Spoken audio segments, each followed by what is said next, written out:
Welcome back, everybody, to another edition of The Fourth Bag. Here we are with episode 12 with week 4 upon us. Dean, nice to see you again. What do we have to drink today? We have a Railway City Crew lager. It's Railway City Crew. I Love sort it. of, it's pretty. It's actually brewed in St. Thomas, and it's my go-to when I'm down in St. Thomas for the league. I'm still crushing these Budweiser Zeros. Near beer, you get a case of 24 from Costco. I got a few left, so cheers to you, my friend. All right. Now, to this weekend, we have quite a bit to cheers about because last week, Dean, you broke through. We were talking about how, all you have to do is be right one time in 17 or 18 weeks, and we will be profitable. And here we are. And Dean, you did it. You nailed Yes, I did. 5 picks against the spread. Yeah, I'm usually good for 5-0 week a season. This year, I'm definitely hoping for more now that it happened this early. But yeah, with that 20 or 25 to 1, all you got to do is win 1 out of 18 and you're home free on that parlay.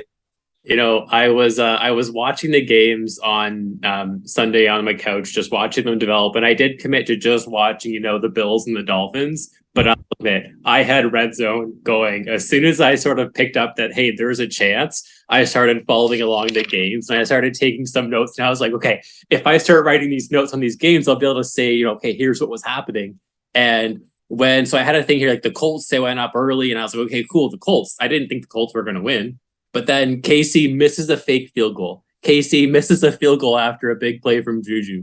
The Colts take a last-second touchdown lead. Then there's a personal foul. Then there's an interception. And I was like, oh my gosh, Dean, how did you pick the Colts? Like, that came out of nowhere, but you nailed it. Yeah. I mean, there was a lot of chaos in that game. Both touchdowns by both teams were aided by turnovers and penalties. And then the Chiefs flubbed the fake field goal. They missed the chip shot. The Colts, like I said, they got that touchdown that was aided by that personal foul. And yeah, I mean, I think they dropped their kicker too. I think he got released during the week. So Kansas City's in the market for a new kicker. But the other game I was watching on TV was the Ravens game, and that one I felt like the Ravens were up early, and they were on their way to victory, and then all of a sudden New England goes in and they miss a 2-point conversion, and then they get a fumble, then they throw an interception in the end zone and hand it right back, and then Aguilar makes this big catch and he's walking with like a loaf of bread going down the sideline. He gets stripped, and I just started celebrating, and then Lamar did his thing. They drove the field. And what can you say about Lamar Jackson? 4 touchdowns, a 5th one on the ground, and 110 yards rushing. He is just in beast mode these days. He gambled on himself, and he took that gamble seriously. He had the opportunity. He could have taken that huge extension, but he elected not to. He's putting up this year, and we'll see what he does over the season. But if he keeps this up, he's going to earn himself a hell of a payday. Yeah, definitely. And you've also got the Eagles. You nailed that one. The Panthers, and then the Bengals over the Jets. So that was $10. It paid a handsome $230 some odd dollars. And then as I'm sitting there, sort of collecting our winnings from the morning or the early games, I thought, I'm going to open up the app and see what else is there. Well, turns out there was this protected bet for Cooper Kupp to have a touchdown and the Rams to win. And the way that works is basically you bet $20 to win 50, and if you lose, they give you a $20 bet back for free. No brainer. That's on the score bet. And then there was another prop of the day, which was Rodgers and Brady to have, I think it was 250 yards, and that was $20 to pay $100. And both of those hit as well. I know you're doing something tomorrow, Dean. You're going to see The Room. and like, I tell you what, I've tried my best to watch previews of this movie. I've tried my best to make it through a YouTube clip, to go through a reaction video, and I don't get it. But you do. You love this movie, The Room. Tell us about The Room. Well, I mean, I don't love it in the sense that I think it's a good movie, but I was once in the same position you were, where The first time I heard about it was the Nostalgia Critic review when I watched that late in 2010, and for the next 7 years, I was kind of in what you're talking about, where I just couldn't bring myself to actually cave and watch it. And then I watched The Disaster Artist. I read The Disaster Artist. Those are both great books about the making of the movie, and they talk a lot about what a real weirdo Tommy Wiseau was and how hard it was to make that movie under him. But eventually I caved and I watched it. Actually, my friend Tom had a DVD and he put it in one night when we were drinking. And at the end of the movie, I just was laughing uncontrollably at what I had just seen. But then I thought maybe I should go to the theater and watch it. And that is a great experience. It's, as with some bad movies, they've turned it into, audience participation rituals. I mean, The Room it's definitely not a good movie. It's definitely a bad movie. I mean, it's starring and written by Tommy Wiseau, who also directed, produced it, and was the executive producer. He would have provided catering, except his hot water keg took up too much space on the table. But the thing that's fun about that viewing experience is, I mean, there's so many football scenes, so you can play catch with. You can go into the aisles and play catch. Often people do that. They bring footballs and go into the aisle and play catch. There's a frame picture of a spoon on the married couple to be's living room table. So every time that spoon picture's on screen, the audience yells out spoon and they hurl plastic spoons at the screen. I mean, the dialogue is repetitive and ridiculous, so the audience has a ton of fun making fun of that. And then there's people who are familiar with sort of the behind the scenes, or they've read The Disaster Artist, so there's things you can take from that and use to ridicule the movie as well. So do you bring your own plastic spoons for that spoon scene? Like, I've been to the Wiggles with my daughter. And when I went to see the Wiggles, there was things where you would bring roses for one of the characters, and you would bring, letters for one of the characters. Do you actually bring plastic spoons to throw? And do you bring a football with you to throw in the aisle? I do bring plastic spoons. I sometimes bring the football, sometimes don't. Sometimes the theater I go to says no throwing footballs in the aisle. They kind of change that. I don't know why they made that rule. I mean, it's not like it's a particularly hazardous activity, especially because there are scenes where they pan the Golden Gate Bridge, and they pan the whole bridge in the movie. So there are people who run around the entire theater. They'll take a lap around the theater, and it's just it's just fun. But that's far more dangerous than getting up and being stationary and throwing a football back and forth. I mean, and sometimes men wear suits and women wear red dresses. Which do you have an actual attire that you plan on? You're obviously driving into town into Kitchener to see this movie. Are you packing a specific shirt that you're going to wear? Tell me you actually planned your outfit for the show. This time I did. I gotta make it special. I'm wearing my suit with my Poke jersey instead of a dress shirt. And I'm going to bring my football this time. Sometimes Greg Sestero, who's the co-star of the movie, comes to Kitchener, and he'll sign your spoons, he'll sign your football, he'll sign, or he'll have for sale, and he can sign original copies of the script, which apparently the script was a complete disaster before Sandy got his hands on it and kind of rewrote some of the dialogue to sound like things that actual human beings would say.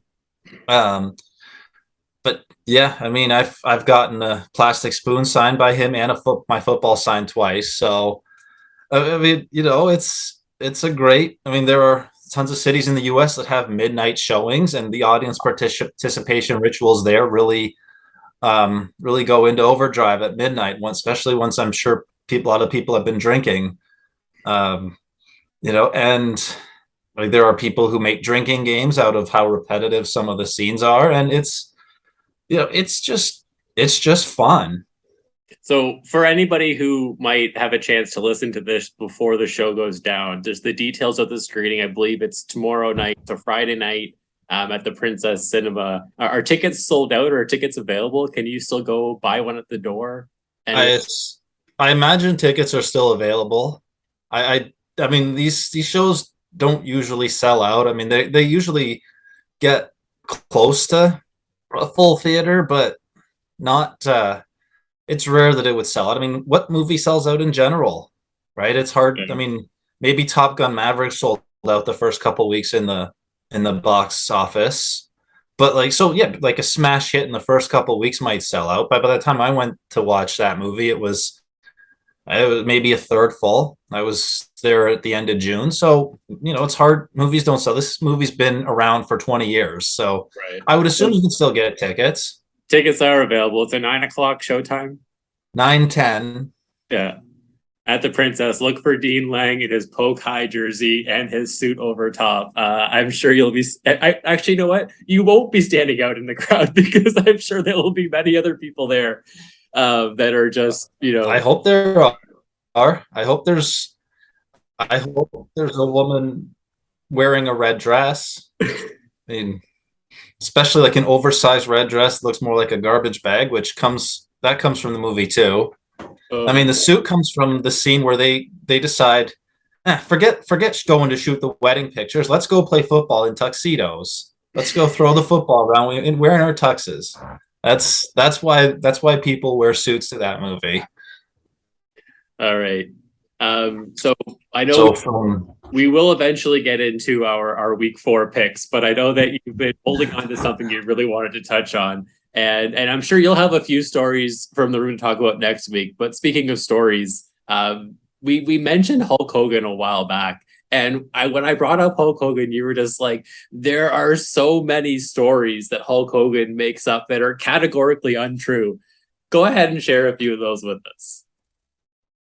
And we don't really have time to go into all of them. I mean, I'm sure we'll revisit this a couple more times over the season, but couple of examples of stories he's told over the years. That one example is that after WrestleMania 2, he partied the night away with John Belushi,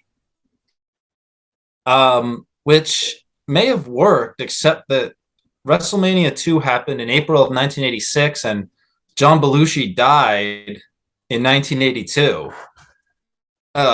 So the math does not add up there. The math does not add up. I don't know if he like exhumed Belushi's body and they did like a Weekend at Johnny's type of thing, or he's just making that up. I don't know. So then another one of his popular stories is that Elvis was a big Hulk Hogan fan when Hogan wrestled in Memphis, except that Hogan didn't start wrestling in Memphis till 1979, and Elvis died in 1977. Now, Dean, are you actually fact checking these stories yourself, or do you like read them online? You got to let me know. Like, are these things that you've just read about, or are you actually so into Hogan and your wrestling history, or you've heard them on podcasts? Like, where do you find this stuff?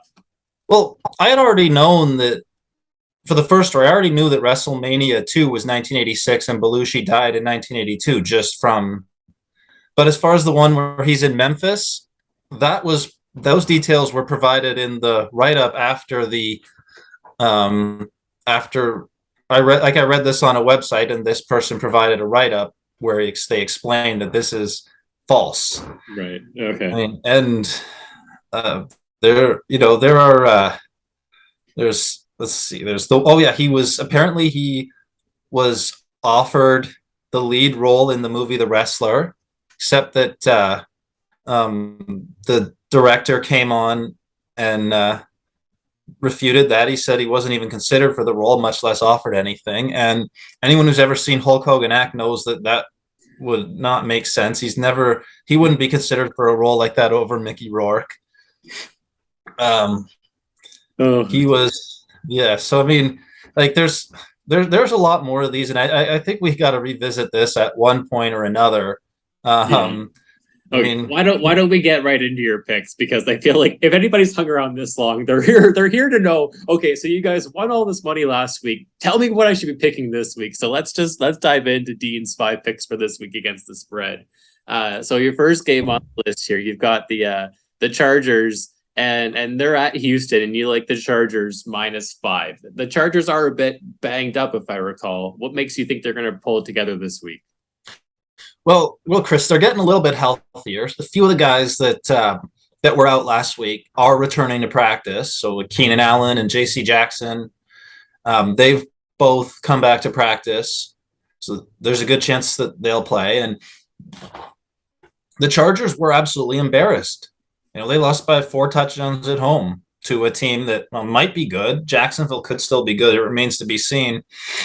But losing by 4 touchdowns is always embarrassing. I don't care if you're losing to the 07 Patriots. You don't want to lose by 4 touchdowns. And you called that with the Chiefs, the Chiefs and the Colts last week, and the Colts came back and they got the job done. So I will, you've got precedent for that logic. It makes sense. Oh, well, I mean, embarrassed defenses step up. Embarrassed teams in the NFL seem to step up, especially when they have quality talent. The Colts have quality talent. The Chargers have quality talent. Those are teams that, well, who knows if they'll be playoff teams by the end, but they have that expectation. The Chargers should have. I mean, Herbert played fine. Like, he's banged up, but he threw for 297 yards. He had some throws where he looked great, and he had some throws where he looked off. But that's to be expected with this fractured rib cartilage. But the problem was they couldn't establish any running the ball. They couldn't sustain any success on the ground, and really, once they were down the whole game, so by the second half, they pretty much abandoned running the ball at all. And the Chargers should have no trouble establishing success running the ball on the Texans, considering that the Bears ran for 281 yards. And also, the Chargers lost Week 15 in Houston last year, and they ended up missing the playoffs by half a game. So they'll be remembering that. Fair. Okay. What looks like it's going to be a wonderful game, watching 2 of the premier quarterbacks in the league. You've got Josh Allen and the Bills, 3 points, -3 at the Ravens. And you like the Bills here to cover the 3 points. Yeah, this is probably the best team in the league coming off a loss where they were dominant. I mean, they have over 40 minutes of possession. At least in time of possession, they were dominant.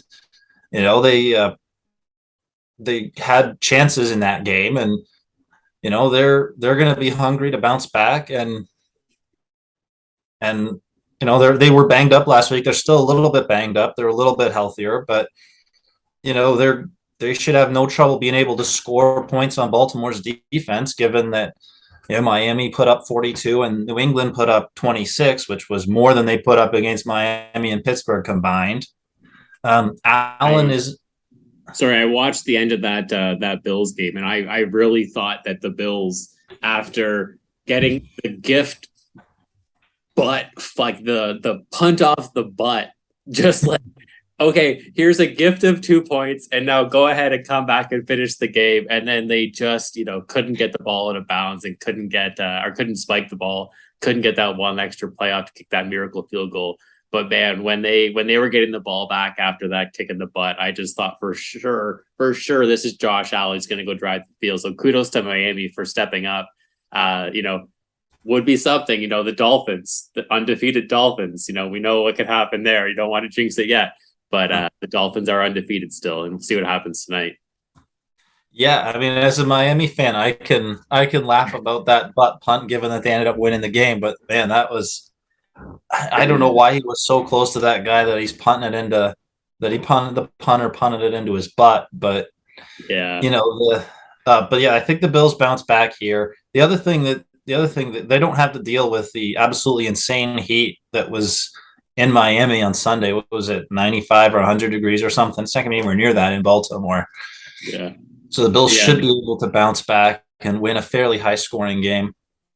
The next one, I listened to the Fantasy Alarm Show on Sirius XM, and there's the Jim Bowden who loves his Cowboys, and he's been preaching all week the Cowboys are going to win this game. They're -3 at home against Washington, and I think that line might move a little bit, but right now you got it at -3, and you like the Cowboys to cover. I do, Chris. I mean, super contest lines remain static. Once they go live, that's the line. Even if there's a catastrophic injury um, that would obviously influence a line movement. Like, for example, a number of years ago, Deshaun Watson tore his ACL in practice. So the Texans were a 13-point favorite when the line was installed, and they had to stay that because the line stays static, even though at regular sports books, the line moved down to like Texans by 6.5 or something. And Indianapolis ended up winning that game outright. So, I mean, I think pretty much everybody took the Colts there because it was pretty much a free bet or a free win. So yeah, the Cowboys in this game, they should have no trouble winning at home against the Commanders.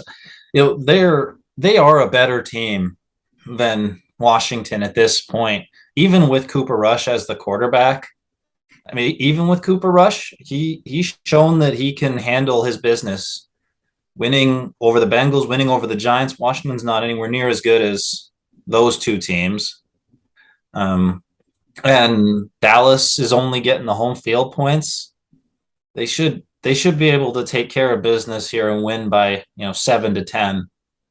Well, I'll put my weekly bet on Tony Pollard to get his 2 touchdowns. That's got to hit sometime. It's the same thing, I throw $2 each week on Tony Pollard to get 2 touchdowns. It pays like $26, so I got about 10 more of those before I start, losing money. But I drafted Tony Pollard thinking he was the answer in that backfield as a receiver as well. And I'll admit it's not been panning out, but we'll see what happens. I mean, he's still the second back behind Elliott, but he's effective in that change of pace. I mean, Elliott's kind of like the bull, and Pollard is a quick, shifty back that can rip off some big gains. But 2 touchdowns for Pollard is a big ask. That's why it pays the big bucks. It's a sucker bet. The next one you've got, speaking of running the ball, and they run the ball a ton. The Bears, they're on the road. They're going into New York to face the Giants, and you like the Giants -3. Yeah. The Bears, they've won their 2 games, but they won them at home. I mean, they beat the 49ers in a monsoon. They beat the Texans. They only beat the Texans by a field goal. Texans are one of only, 2 teams without a win. More on that later. But I think the Giants are the better team here, and that's not being reflected in the spread. They lost to the Cowboys on Monday Night Football, but they always lose to the Cowboys anytime, anywhere. What are they, 10 out of 11 now the Cowboys have beaten them? I think the Giants are a solid team, and now everybody's kind of getting off the bandwagon because they lost that Monday Nighter to Dallas, and the Bears are an inferior team to the Cowboys. So I think the Giants bounce back and win. I mean, I don't think they have the pass rush that the Cowboys do, and if they do, the Giants will make some adjustments from the Monday night. That was really the only thing that the difference in the game was the pressure that they put on the Cowboys put on Daniel Jones. All right. And the last one on the slate here, I definitely have some preseason bets that the Raiders would be much better than I think that they are right now. And I had them, maybe even winning a division and advancing along. I've even got a Super Bowl bet with the Raiders in it. And I think it's just the Devontae Adams homer in me as a Packers fan. But you like them this week specifically. They're -3 home to the Broncos.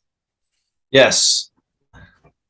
Now that -3 is super contest only. On pretty much every other sports book I've seen, they're -2 or 2.5. But again, we're using the super contest lines for the purposes of this show.